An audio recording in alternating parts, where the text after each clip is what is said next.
2009, 10, 11, and 12, I was constantly being pulled over. I drive BMWs. That's all I drive.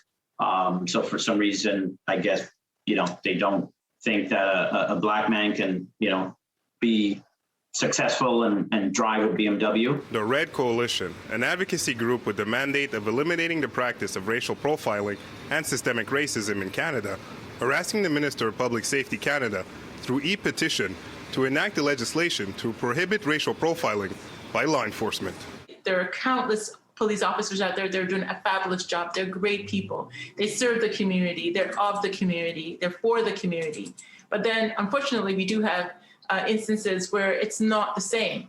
And we get instances that we know about, or we heard about, violence and profiling. In 2020, de Bellefeuille, founder of the Red Coalition, won an 8-year-long legal battle argued before the Quebec Human Rights Commission against the Longueuil Police Department, which he accused of racially profiling him when South Shore Police followed him and his family while he was dropping his son at daycare. Joel is not an isolated incident. It's something that the community has been reporting for years. It's nothing new. He was awarded $12,000 in damages, and Longueuil was forced to start collecting race-related data on who police decide to pull over, as well as give its officers a new racism and racial profiling training. Now, de Bellefeuille and his organization want to see Montreal make further changes. Ottawa actually had a data collection project that took place for about 2 years, where they were asked by the Human Rights Tribunal to collect race data, and they did it for 2 years. And obviously, the report shows that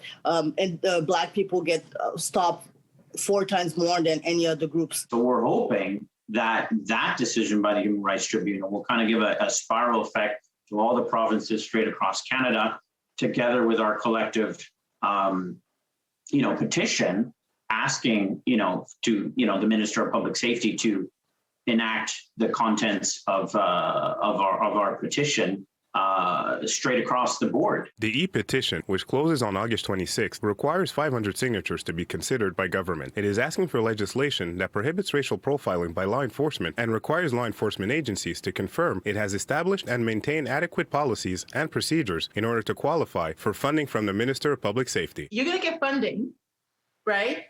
But we got to see that you're improving in the way that you're working with and, communicating with members of your community, whether they be Black, whether they be Indigenous or Asian or whatever